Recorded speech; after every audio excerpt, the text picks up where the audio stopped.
Hello, everybody. Today is Thursday, October 10th, 2024. That is the date. We are here to talk about the Challenge 40, Episode 8. What was this called again? The Era of the Gladiator or something like that. So, let's get into this episode. I'm excited to be here with you guys. I don't know if I'm excited about this show anymore, but let's get into it. I'm just excited about y'all.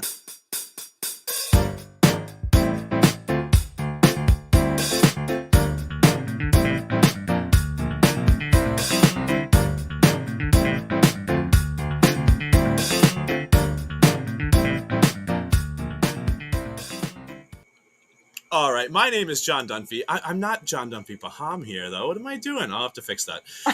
That's for Big Brother later. Yeah, I'm John Dunphy Judea, of course, standing my Queen Mariah whenever we talk about the challenge, even though she's not in the season. But she's got those thighs, and we just celebrate them here. Oh my I'm joined God. as always. joined as always by my ride or dies, Miss Gina Morgino and Mr. Kyle Petty Basal. Gina, still not standing, Josh?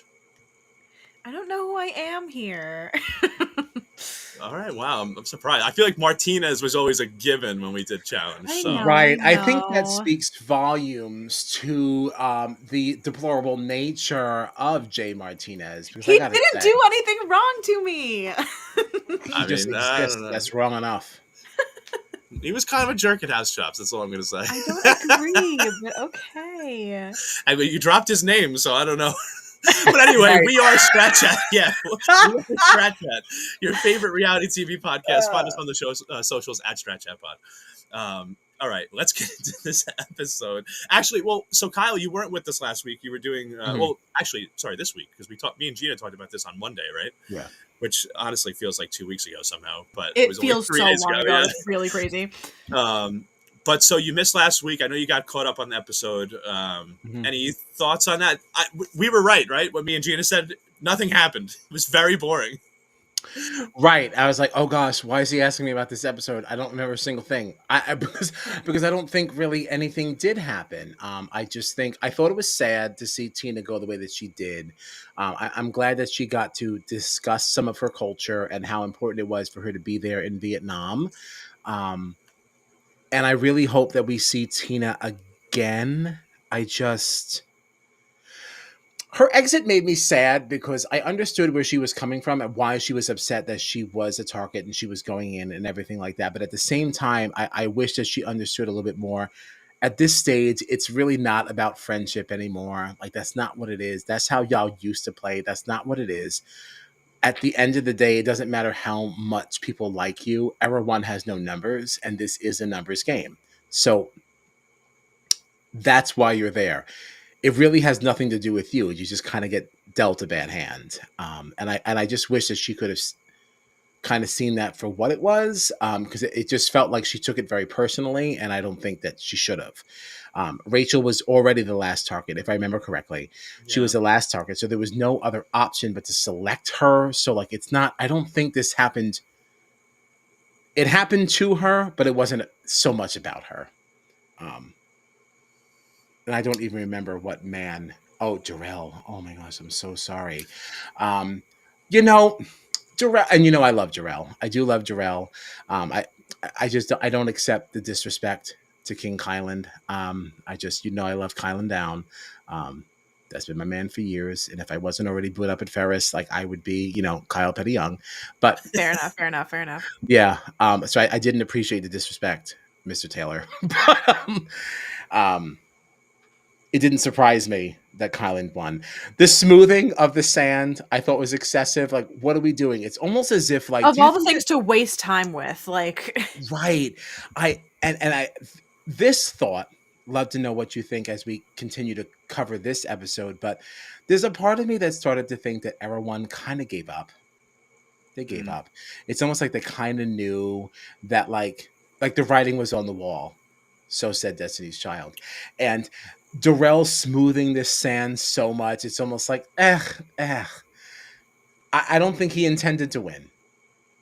Yeah. Or there's a world in which that could be true anyway. I feel like even before I started watching the challenge, when I first started watching the challenge, everything that you would say about old school challenge was that it was such a different game physically. The competitions were so different. That Mhm. combined with the fact that they are all now so much older than the new people in the new eras, like it wouldn't totally shock me if that were Yeah, the case. yeah. And I think that, and we'll certainly get into it more, I'm sure, but like, I think that really plays into a lot of why Era One had such a rough go. You know, we keep talking about how strong they are. Oh, this is the challenge GOAT. This is the challenge this. These people are so strong. And it's like, they were in a very different version of this game. Like when I say that we were playing field day type games, I'm not trying to be dismissive. Like you have to understand, I loved this game from the beginning. I liked that you were playing potato sack races essentially and like things like that. I enjoyed it. But that's not where we are now. We're flinging people into the water. You know, we're scuba diving. Like there's a lot of shit going on here, and it's like this is it's just a different game. I don't think that it translates. Yeah, Yeah, I feel that. I I honestly think though, so like I totally agree with you about the how the competitions, the daily challenges themselves have changed, and I think it's a whole new level of physicality that goes into a lot of them now. Mm-hmm. Um, and I do think with some of the newer, younger competitors, like it starts to get harder for Era One to keep up as they get older. But I still think that they had some competitors that like were up. I mean, even this season, talking about Tina, like I feel like there have been seasons recently with All Stars where Tina is there, maybe she hangs around for a little while, and as soon as she goes into elimination, she's out. And I know that we've called shenanigans on some of these eliminations, like the hammer and nails one that Tina won, but she did go into elimination this season and win. Was it at least a couple of times? I feel like it wasn't just once that she went down there, right? And won. I feel like. Um, I'm terrible on I that do. kind of I know scorecard. she was definitely the target multiple times. I can't yeah. remember how many times she was actually in the sand. I could be totally wrong, but I almost feel like she was like one of the first people to go into elimination for Era One, and then one that also that hammer and nails one. I could be wrong, but I felt like this season there were more good moments for Tina. So I Right. felt like you can see on Era One there are still people that like can compete physically, but I do think that where their biggest downfall probably came from was something that we've also talked a lot about. Kyle is just Era One, different physical challenges, but also nowhere near like this social game that all of these newer Big Brother Mhm. players and Mhm. people like that have brought in. So where we see Era 3 and Era 4 working together at times, and then in this episode it looked more like 3 and 2 working together. Finally, you see a moment where Derek and Theo are talking about working together, like Era 1 and Era 4. And I'm like, I wish this conversation happened like 3 weeks Weeks ago ago. when there was Yes. still 4 or But they 5 still had Era some 1 players. agency in Yeah. this thing. Right, right, right, right, right. Like that conversation meant something. And like to build on what you said there, like they also don't, because they are not in the same physical space as the other eras. It almost doesn't even if your social game is up there and you're playing socially on the same level as everybody else, you can't really offer me the same as other people can. And that's not a dig. I mean, you are older. That's why you're in Era One, and like you're not used to playing things like this. So even in any preparation that you would have done, you would not, or you could have, but it is conceivable that you may not have prepared yourself as well for these challenges because you're not as familiar with them. So like your stock price drops, Mm-hmm. you know. So they're just ill-equipped to kind of keep up here. And I think that of the people that were there, it was really only Rachel, and I maybe would have said like Jarrell or Brad, but Brad was also kind of an early out too. So like, or earlier anyways. I don't know. Yeah. Just a little harder. No, totally. Um, I wanted to ask you guys. I guess this is fine. This is a good time. What are your thoughts on the Vacation Alliance that we hear so much about all the time? Um, so this includes Casey, Mhm. Anissa, who's gone, but Casey, Tori, Devin, Josh, and I guess now because of Devin, by extension, Michelle is like part of that. But I feel like I'm so annoyed by this Vacation Alliance, and I'm glad by some of the things that happened in this episode because I'm hoping that it opens things up a bit. But I'm so tired of this like alliance that goes in and hangs out in the off seasons and they take trips together and then they come in and they're just a block in the game and it just chokes everything else off, like other opportunities to work outside of that. And like, it just annoys me because I even saw in this episode, there was some comments. I would be just as pissed if I was Jenny, that every week I'm the target. I'm going into elimination. It's always me on the chopping block, right? And then you have Casey, who when Jenny will like express her frustration, Casey will be like, well, sorry, like you just don't have enough relationships. And I'm like, all right, well, she's not being invited on these vacations that you go on with these other people. How does she have the same opportunity? She's coming to you and talking to you. And I feel like Casey is someone who I don't really ever remember seeing a single conversation where she actually formed a relationship, made a deal with someone on the show itself. You know what I mean? And like, it might happen. But like for Casey to sit there and be like, well, work on making some relationships. It's like, okay, well, Casey, you probably have a trip booked in 3 months with all these people. All right. Like when does Jenny get in there and make some relationships with people? She just has to do it as she comes in, already a target, already on the chopping block. And you just get to sit back because you got a trip booked with Tori next month. Yeah, I got a lot to say on this. The concept of the vacation alliance does not bother me, right? Because that is part of playing the challenge. Unfortunately, when you're playing with people who keep coming back, you do have to learn how to navigate your social game a little bit differently, and a lot of things do happen in the off season that you do have to be in tune to. That being said, I don't necessarily care for a lot of the people in the Vacation Alliance. I don't want to ride too hard with defending it. And I will say that even though I have been a very vocal supporter of Casey in the past, that is over. Ooh. Because what I liked about Casey is that I've always felt that she still played fairly. You know, and if you have established something on your team that we are all going to volunteer, we're going to take turns being this target. Like, if you were on the outside of this, you would absolutely be saying the same thing that Jenny is saying. Yeah. So, like, you don't get to, like, minimize her frustration because she doesn't have these connections. Because if you didn't have them, you'd be saying the same thing. Yeah. And you would expect people to listen. And that I have a problem with. If everyone's raising their hand and, like, you know... then fine. If it worked for you, that you could work that alliance to make sure that even though you raised your hand and put yourself at risk and you still didn't go in, that's fine to me. But don't make an agreement that you're not going to carry out. Yeah. So I'm losing a lot of respect for Casey. And as a viewer, if I was not related to her, I'm so sick of her. She is the most boring person to watch. Like, I'm so over it. I don't care what she can do. I forget she's on the show half the time. Right. You literally every single time she's on the challenge, you forget until she hurts herself and she can't compete anymore. Or she's tied to Nani and now you're endeared towards her. No, I'm endeared towards Nani. And I want Nani to be happy because I know her and I feel like I have a relationship with her. I'm over Casey. You know, we're always on our high horse about what everybody else should be doing, but we don't put ourselves up at this, in the same way. And when you look at a Kyland who's always raising his hand, like, I'll do it. Like, I have respect for that. Like, Casey's starting to get a little tired to me. Boring to watch. Forget you're there. You're not really on the team. Like, who fucking cares? Yeah, So no, Casey. I couldn't agree more. And you know what? She is a great physical competitor, right? She's strong. She does well in challenges. But she's also feel like... extremely strong, yeah. Right. But I also feel like we never actually get to see that. Like, yeah. You know what I mean? Like I feel like, you know, like we've seen her win. Great. And I feel like that season, though, also was not my favorite. Was that Spies, Lies, and Allies or whatever? She won with CT, so. Right? Yeah. With CT, was that? But I feel like...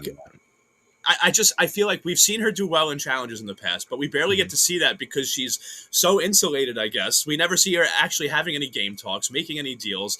So, like, once in a while when we do get to see her compete, like, yeah, she does good, and that's fine or whatever. But, like, I feel like she doesn't give us anything on a lot of these seasons. No. At all. And to be 100% fair, that is an impressive game in Big Brother. I'm not impressed with that in the challenge. That is the difference. Put her in a Big Brother house, I'll be her biggest fan. Mhm. Well, maybe not her biggest, but I'll be up there. I'll be up there on a scale of 1 to 10. Number 8. You know, but like this is a snooze fest. You totally forget she's there until she's saying what she's not going to do. Like that's it's not cool to me. Yeah. But all right. So let's get into this episode a bit, which has to do with everything that we just talked about. But I just want to. So it was funny to me, like leading into this episode, like the next on from last week was literally like Johnny Bananas being like this massive alliance between Era 3 and Era 4. We have to break this up and blah, blah, blah. So I'm expecting like, oh, Era 2 is going to hook up with Era 1. They're going to deal a blow to 3 and 4 or whatever. No, the complete opposite happened. Like, or not the opposite. I don't even know what happened because suddenly we got to this episode and Era 3 and Era 4 wasn't even a thing anymore. So no one had to break them up. They just broke each other up or themselves up. So it was just very bizarre. So obviously, I think I am thankful to Derek from Era 1, Theo, Jenny, and I guess Corey Wharton, because I feel like they actually shook things up a little bit here. Like, so Corey was very vocal about how he was, did not want to work with Era 4 anymore as a member of Era 3. He was more interested in working with Era 2. Then you had Jenny obviously being pissed with Era 4. And so then we also see Theo and Derek come together and try to make something happen, work together. Obviously, Era 1 was already on their way out, so that was never going to last long. But I feel like all of the things that they have done now will lead to a game that's kind of a little bit more wide open. Mm-hmm. But so I feel like it all started with this Battle for Honor daily challenge. And actually, Kyle, what did you think about our sponsor, the movie Gladiator 2? Did you enjoy this sponsored comp? I didn't like this. Wow. No, Kyle didn't like a sponsored comp. No, because I did enjoy the competitions that came from the sponsorship, but I didn't like... At least in Big Brother, they actually do watch something. They're all just cheering for. They cheered for a trailer they did not see. Yeah, and it's like that just bothered. Woo, woo. It's like I don't really like that. Like at least you make the people in Big Brother watch a trailer and they watch a movie. You know all those reactions are manufactured. I do enjoy that. I think that's fun and cheesy. But this. Y'all ain't even see nothing. Yeah. Oh my God, that looked amazing. Y'all ain't see like they wheeled out like a TV on wheels. I was gonna say like a classroom. Like let's get Jack from the AV club to swing by with the TV. No, like that is terrible. I didn't like that. But I will say the competitions themselves were super legit. I liked it. We got real physical. I liked them. Yeah. Mm-hmm. But yeah, I mean, it was basically just the men came in, beat the crap out of each other for 20 minutes. The women came in, they beat the crap out of each other for 20 minutes. And Era 4 won. I guess I don't even know how to ask that. So like Era 1, for this type of competition, knowing they only have 2 people left, do you think that this was an okay competition? I mean, I guess I don't know how you change it. I mean, it just feels very weird. I don't know what the alternative is. Yeah. I liked it. You didn't like it? I wouldn't say that I didn't like it. It was just, Gina and I were talking about this on Monday. Like, how is this going to go now with Era 1 only having 2 people? Like, how do you design a competition? That is the problem that I have with it. Yeah. But again, I don't know what the alternative is. The alternative, doing this weeks before. That was my problem with this challenge. It's like you set up Era 1 to fail. The challenge itself and the mechanics of it, I liked. I liked watching it and everything. But once you get to the end of it and you're just like, oh, the team that had the least amount of people, it's like, well, they started in such a deficit. Like, what were they supposed to do? Like, even if they both stayed in, they still lost. Right. Because like the other, I don't remember what era it was, but the other lowest point total was 3. Yeah. So you could have just basically gone in and not exerted yourself and just jumped in the water and still had the same outcome. And that I don't like that. That. But if you had done this 4 weeks ago, I would have thought at least it was more fair. So like the challenge itself wasn't the problem. It's the way it was scored. I agree with that, but like at this stage of the game, what kind of challenges are going to be more fit? Like I just don't know how you do it now. I mean, even Devin at one point in this episode was describing, like, all right, if it's a challenge like this, and he was describing more of like a race of sorts, where it's like, all right, your entire era needs to be across the finish line and your time stops or whatever. And maybe along the way, they have some checkpoints, they got to carry some. I mean, now I feel like I'm talking about like a mini final almost, which, you know, is weird. But like, but at the same time, like, I feel like you could find a way to make something more equitable. Because like Kyle was saying, like, by the time this starts, Rachel's a badass. I don't think she minded taking a few hits from people in her round.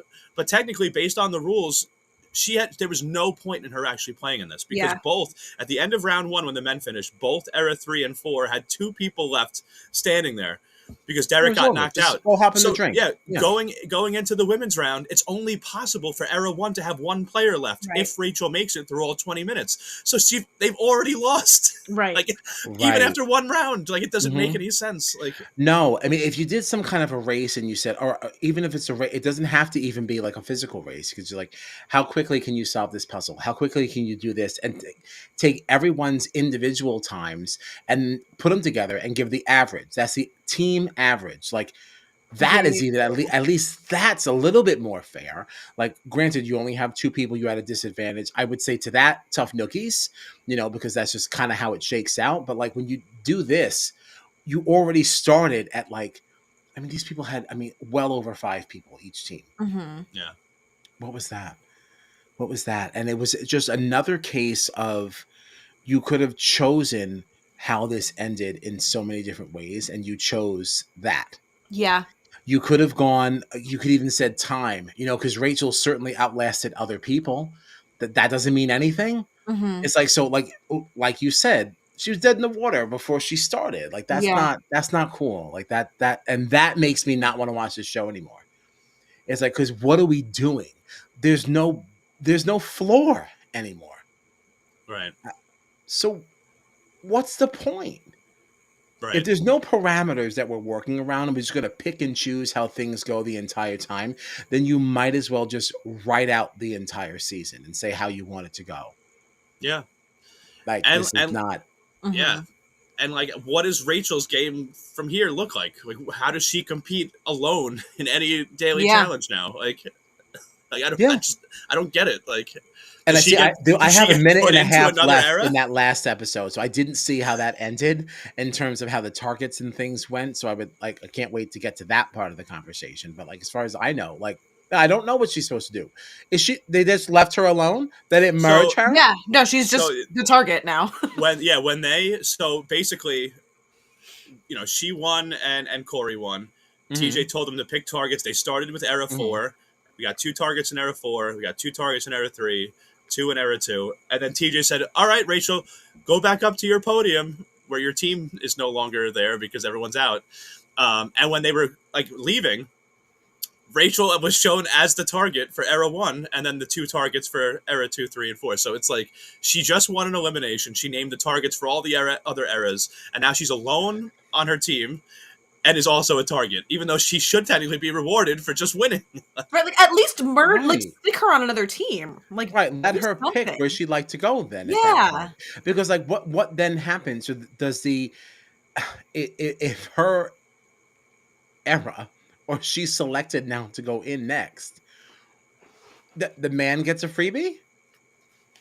Right, and because especially like the whole thing about winning your elimination is that now you have a little bit of safety for a week. So she just won her elimination, and again automatically knows that, just like last week, she automatically knows that now she's going in. Now right? Why wouldn't you automatically know she's going in? Like, to your point, it should have been like, okay, you have been granted safety. Choose which team you're joining. Yeah, and you're just going to be safe this week. Era 1 is canceled. God, it almost makes me wish that the whole design of this game had been different. Like, you know how like the eras competed against each other first, like within the era itself, they were competing. Era 1 competed against itself, era 2 to start, right? And then they started working together. It almost makes me wish that like within each era, they were competing to see who would be like the captains from that era. And then it was just a wide open draft. You can draft from any era. You know what I mean? It's like, all right, you 2 won from era 1 in that first competition. You're the captains. You know, and now you can pick from era 2, 3, 4, whatever you want to build your team. Like, I almost wish that it was done differently rather than just this Because once Right. Era 2 started, I feel like especially once CT was taken out, Era 1 was just done. Yeah. Yeah. Yep. And it's just set up like this No. weird thing. I don't know. It's weird. But Era 1 lost. That meant that Derek and Rachel would be going automatically to elimination. Era 4 won. And we went to the chamber. So any interesting thoughts about the chamber? We saw really Theo and Jenny open it up. I think Corey was pretty pissed. Derek actually was like, listen, I think I'd rather have Rachel go against Avery. I think that'll be an easier matchup for her. And Corey was immediately like, oh, you want to go against me? You want to go against me? And I am getting tired of people shitting on Corey. No, Like, leave that man alone. Corey. Yeah, I like I Corey. love him too. And think I'm liking him more in this season, I think, than ever any other time. That's fair. I just find him, I think he's just so cute. Like when he was in that elimination last week, was it with Brad with the balls on the spears or the spikes? Whatever Yeah. it was. And he was like, Daddy's gonna go to work, because he's talking like his kids are like, oh my gosh, he's just so cute. Like, yeah. I'm really liking Corey this season, and I'm liking Corey. The rest of the conversation in this chamber, like Avery kind of annoyed me a little bit, because she was like mad that like she's like, oh, I saved you and you're not going to put yourself in. It's not just his decision to make. He's sitting there with somebody else. Like, can we all stop expecting the most ridiculous things of people? Like, you did what you did for Derek. You didn't do it for whoever he was paired with. So you also can't expect it, but you also didn't do it for Derek. Like, you're painting this as if you did it for Derek, but you also didn't. You did it because you thought you were making this grand stand against the perceived man controllingness of Tony, which I think was not what it was. You guys just both had different opinions, but you really did it because you were trying to take this female stand against what you thought was some man telling you what to do. And it's like, so stop acting like you were some kind of martyr for Derek and then expecting him to repay it based on like who's paying that bill. Yeah. The female partner, like, the hell out of here. Like, you don't, it's just, everyone's just talking crazy. And it's like, no one is self-aware at all. Like, you don't even realize what you're saying. You're just sitting around just saying things, and you think it's like good TV. And it's like, it's all just crap. It's just a bunch of crap. So sick of these people. Yeah. I just hate them. Oh, Yeah, and I think the Avery decision was totally different to me too, because like Avery was the one in power. You know what I mean? Like, yes. She actually had the ability to make a decision here, and she could have chosen to just go along with what Tony said. She could have stuck to her guns like she did. Like, she had that choice. That was her decision. Like you said, she was just so high on, I'm not going to let a man tell me what to do. And it's right. And like, that was her decision. And it's like, all right, well, now you want Derek to throw you a bone, but by doing that, he potentially could get someone else sent home. Like, why does he want to have that blood on his hands? Right. And that's not all of his decision to make. Like, you're there having a conversation and you're working at that moment as a duo. Stop acting like Derek has all that sway, and you just don't get to call that in. Like, you were in a position of power where he is not. He's not going to throw himself directly under the bus. Like, the whole thing is just so everybody's talking crazy. So I think coming out of the chamber, I think is where we might be set up for hopefully an interesting end to this game, however it progresses, right, through the season. Because, so obviously I thought Cara Maria said something interesting in the chamber where she was like, it sucks. It's very unfortunate that these are the people sitting around the table at the chamber, because we all really are on the outs, right? Corey and Jenny have been complaining about their errors, constantly throwing them in as targets. Cara, obviously, on the outs, constantly fighting with Laurel.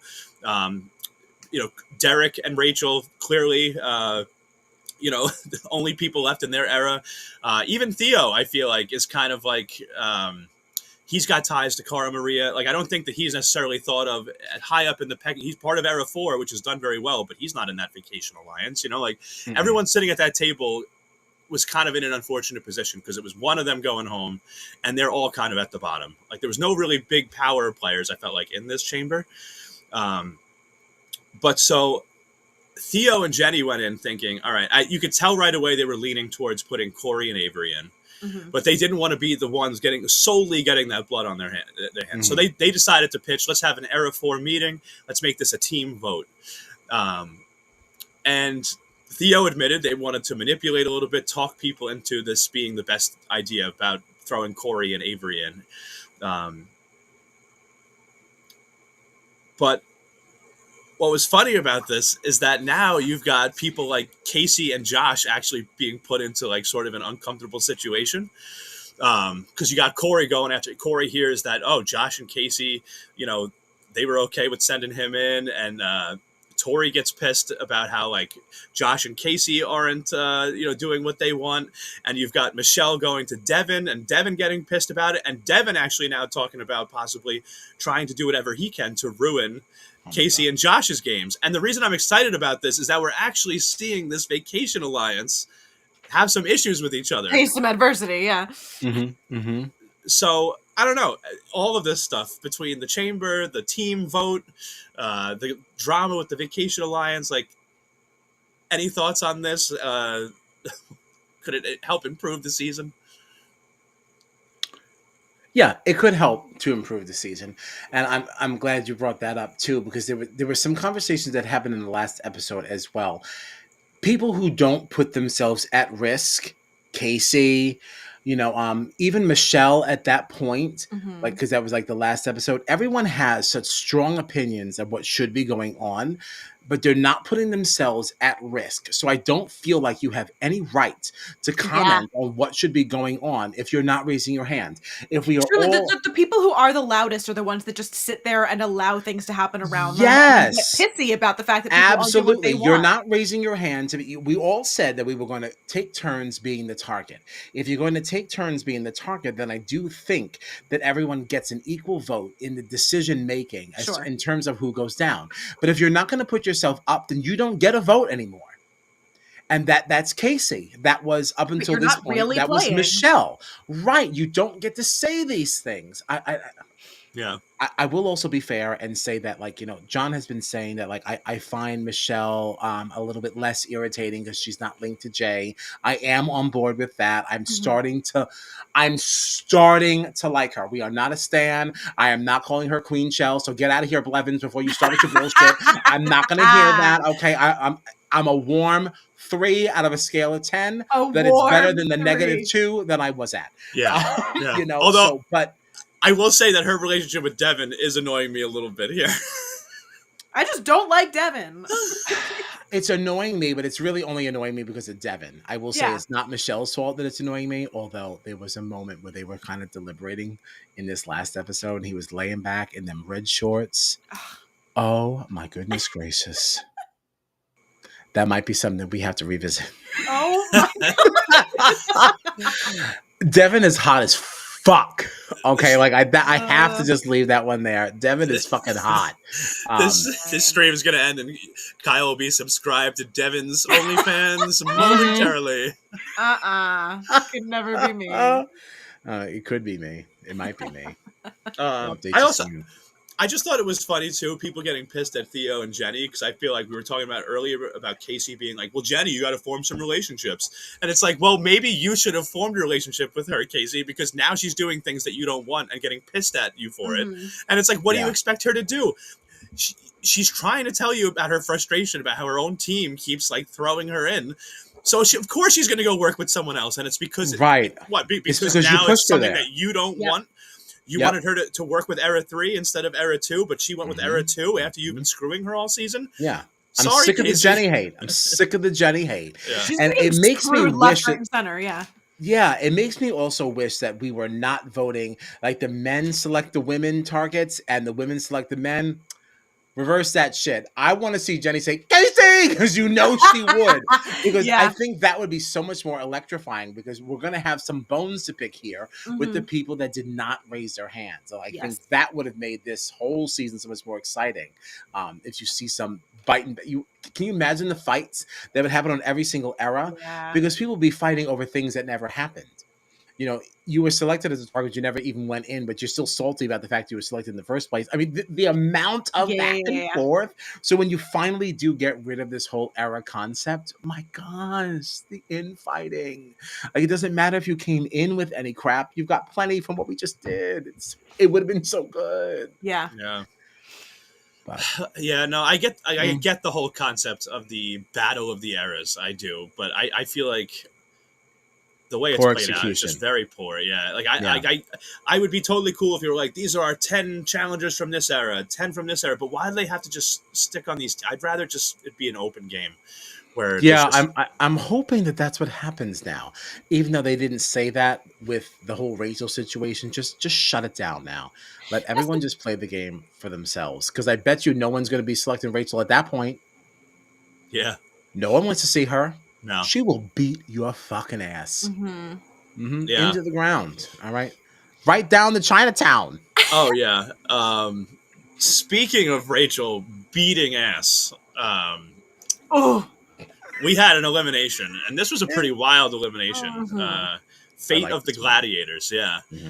Basically, there were 2 rounds where one player was a striker, the other was an evader.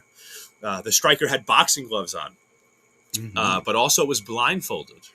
And the evader would be wearing a large suit of armor with little with balls of paint or something in there, right? And a helmet also. I'm actually surprised with all of like the head injuries in sports and like the protecting of that. I'm surprised that we were including punching in the face or the head at all.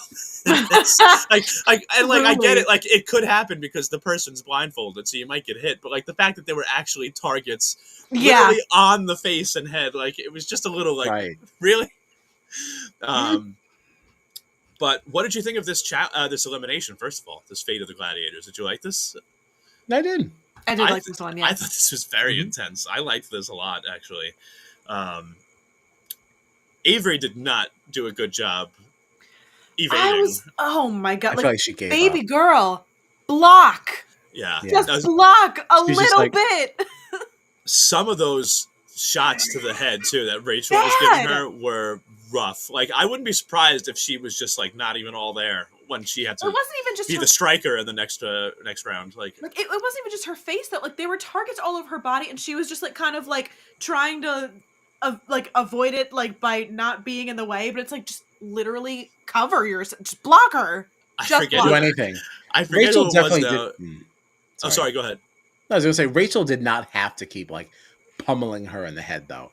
Like, you knew before she can't you were see blind, though, you know. I know, but you knew before you were blindfolded that there weren't that many targets on the head. Like, you knew it was on the chest. Like, she was like, "I'm gonna fuck you up." It's like, I want to instill fear in other people. I'm not saying that that's necessarily like a wrong thing to do, but it's like, damn, you really giving it to this little girl. Yeah. Auntie Rachel did not come to play. Auntie Rachel. Oh man. But Avery did okay with knocking the targets off. She got like 9 out of the 15, I think, off of Rachel. She did okay. But she lost. The way that TJ announced it. Yeah. He was like, you got all of the targets, but 6. I was like, that's a big number for the way you said it. That's like, honestly, that's pretty close to half. Like, right. That's like if it was 8 to 7 more instead than the of amount of fingers I have on one hand. I thought literally when he started saying it, I thought he was going to be like, you got all but 2. And then he said 6. I said, why would you start it off like that? I like that so strange. Yeah, especially because Rachel got all of the targets, right? Yeah. Yes. And then when Derek and Corey went, they both got all of the targets. So each time TJ you didn't started, have to say that. Like, all you had to say was you missed 6 targets. That's it. And that would not have been so. I wouldn't have been like, oh. Like, Yeah. I'd be like, You all right, only missed 6. I'm like, wow, not bad. Not bad. There were a lot on there, sure. Yeah. Yeah. But like, when you say it like that, all but 6, it's like, that don't sound like I did Like great. that's a big number for the way you Yeah. said that. 6. Yeah, no, I had the exact same thought. I was like, Yeah. that's a weird way to phrase that. So funny. It's kind of a Um, slap in the face. Oh yeah. wow. I would have Yeah. been upset. But yeah, so Rachel destroys Avery. So I lost Avery for my team. I like Avery. She is very, very attractive. But I had a feeling she probably wasn't going to win the game. And then we went to the men. This was a dogfight right here. It was a rough one. Yeah, this Corey and Derek matchup was intense. They both took all of each other's targets out, but Corey did it faster. Derek, though, on one leg, fantastic performance. I keep forgetting he's injured because he has done so well. Yeah, he's a beast. He is. And you know what? After the arguing, the fighting that Corey and Derek did during this episode, I thought it was very nice. Seeing after they competed, kind of giving each other that respect, because this was a great showdown. This was awesome. You know what? Maybe if they're on another season together in the future, Corey and Derek, maybe they'll be working together now. Who knows? But yes, so I took 2 hits this week. Unfortunately. Finally. I know, Kyle, you had 2 hits last week, right? Tina and yeah, my team is getting decimated. No, Honestly, honestly, we're pretty evenly we're all matched. close. Even with me Oh, losing yeah? 2 this week, Yeah. yeah, I've got 6 left now. I actually have the fewest left. Really? Losing Derek and Avery this week. So much. Love Corey. Yeah, still have Jordan, Laurel, Derek, C, Tori, Corey, and Theo. That's my team. Team more Before you move, I'm going back. No, I just want to say before you move on, I think it's important to note, like, we don't know if you're going to win anything, but like between this and Big Brother, your draft picks have been so interesting to me because they're all in ascending order and the amount and the way that they're leading. I just feel like you're picking good people every time. I just want to just shout that out. Yeah, Like, there's definitely something to say about the fact that almost all of the people you've lost were the last people that you picked. yes, and I just think that should be pointed out. I think that's really, really cool.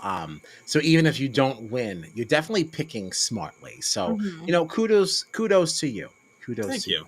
I appreciate that. I do. Sure. All right, and I feel pretty good about the people I have left. So you should. Yeah. Jordan, Laurel, Corey, and Tori. Yeah. I don't want to count out Theo. I mean, like Derek. I love Derek. I'm telling you, don't sleep on Derek. I'm not sleeping on him. His last All-Stars appearance. I know, but look who he's up against. I'm just saying. No, I know. I'm just sleeping on him. But like, here's the thing. I think with Derek, he's avoided elimination, right? He's got a good social game, and I think if he can get to that final, one of the main reasons I picked him was because of his sprinting. His sprint, he can run. You loved it. He is fast. I was super impressed by him so in the last Jordan, All-Stars one. You know, so can Laurel. Like, sure, there are sure. people. Yeah, I just. I'm and just I saying. also think you're underselling Theo. Theo had I always love had Theo. a rough go. Yeah. Well, I just think that Theo is capable of a lot more.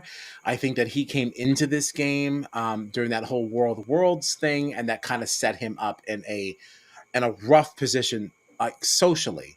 And I don't know that I think that it kind of just set him up poorly for his challenge career just going forward.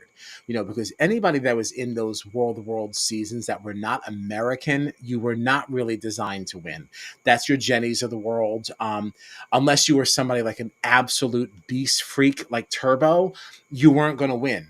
Like Berna was always going to have a rough go because she doesn't play the social game the same way that we do, so she was never going to get there, even if she's strong physically. So I don't know, anybody who came in that was international during that time of the challenge was always going to have a rough go. I think about Kyle too in the same way. I think Kyle was just better at making social connections, because his whole background was Geordie Shore. Yeah. So he's a partier. People enjoy being around him. So I think that kind of worked for him. But these people who came from other reality shows, and like Theo, I don't even know what he came from. Yeah, I don't either. But on his season, there's only a handful of UK people. Like, who was he going to team up with? Yeah. Like, so he was kind of dead in the water when he got in there. But I think he just kind of gets sold a little short because I think he's capable of a little bit more than people think. Yeah. All right. Yeah. So my team took 2 hits. I'm left with 6 people. Mhm. You guys, you still have 7. We each have 7, yeah. Yeah. So Gina's left with Cara, Casey, Josh, Olivia, Michelle, Devin, and Nehemiah. Strong people too. Well, Yeah. except for Nehemiah. I mean, he did win a elimination. He did. I'm not saying he's not able to accomplish anything. Yeah. I just don't think he's the strongest. Fair enough. And neither do you, because that's why you picked him last. I also don't really know him. Hey, listen, he's a former champ. And Team Petty, let's pull up Team Petty. Also at 7 left. Aviv, Bananas, Ryan, Jenny, Kylan, Rachel, and Naya. I will say there was a lot of drama, a lot of talk from Bananas about Ryan never being in elimination, never volunteering for it, and he did this week. Ryan did volunteer to be the target, so yeah, I think it's important to note, though, who is volunteering to be targets with certain people. Like Kylan also volunteered to be a target because he knew that he was going to be with Casey. Casey, with the good connections that she has, this was a fantastic time to raise your hand. Sure, yeah. So I thought that was very smart. And Ryan, correct me if I'm wrong, but Laurel is the female target, right? Laurel is, yes. Yeah. If you're going to raise your hand, that's a pretty solid answer. Who else? Yeah. What other females are on Era 3? It's Aviv. Aviv is in 2, right? I can tell you right now. We've got in Era 3, we've got Naya and Tori. Wait, did you ask me Era 3 for the women? Mm-hmm. Yeah, Naya and Tori now because Avery just went home. Era 2, we have Aviv, Cara, and Laurel for Era 2. Yeah, and Ryan. I'm sorry, I didn't mean to say 3 because Ryan is in 2. Right. Oh, right. So right. Aviv, so what females are in 2? I said the wrong era number. Who is in Aviv, Cara, 2? and Laurel. Aviv, Cara, and Laurel. So, of those people, if I were a male, I think I might raise my hand with Laurel too. If I'm starting to catch some of that heat, and people putting the pressure on me to raise my hand, I definitely don't want to be with Aviv. No social connections. Cara, I think Cara and Laurel are kind of a toss-up. You really don't know how that one's going to shake out. I think that people are more scared of Laurel and her temper, so that might serve you well. Yeah. But yeah. I know we got to go because we have another stream and we're supposed to be starting in 1 minute. But I had one other question. As if people are sitting back like, oh my gosh, Strat chat. It's time. It has to be right now. It has to be right now. Nobody's waiting with bated breath. Like, it's okay. So, talking about people volunteering, there was some drama last week, right? Where Corey was very pissed because in this rotation that Era 3 apparently had come up with for volunteering to be the target, right? Between Corey, Bananas, and Devin. Apparently, it was supposed to be Devin's turn to volunteer. Now, he was using the excuse of, Michelle, if she wins the elimination, there's no way she'll ever pick me. Well, it's like, all right, well, she doesn't have to pick you because you're supposed to volunteer anyway. So now this week he volunteers, though. Like, I don't know. Are there any thoughts on that? Like, why is he so willing to volunteer now and not last week? Like, just because of the Michelle thing? Like, I just don't get that. I don't know. That doesn't really compute with me. I don't know why he does half the shit he does. I don't like him. I'm sorry. Yeah, I don't know. I don't know what his thought process is there. Nothing he says or does ever makes any sense to me.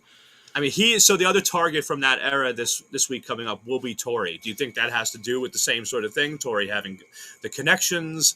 But I almost feel like Devin and Tori are like, they were ride or dies, right? And they won together. Like, I'd almost think let's break them up. Kind of what it's.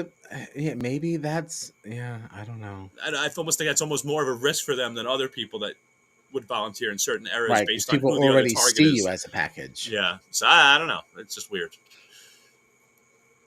But I think that's all I got, though. I gotta be honest. I watched the next on. I don't even remember what happened in it. I just Wow, you're this like the season, next on king. I know. No, you know what it is though. You Because love the next on. you know what it is though. Because I feel like I just when this season started, I was pretty pumped and I was kind of excited with who not only with who was on it, but I thought like, oh, this could be a pretty cool setup.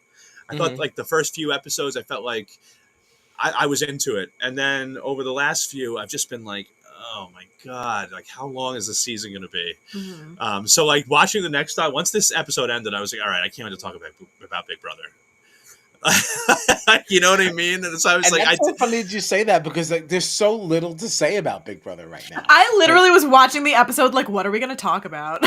Yeah. Right, we're gonna talk about what happened, but like there's not a lot to really get into. So like, it actually makes it more disrespectful to the challenge. I know. Like I think, yeah.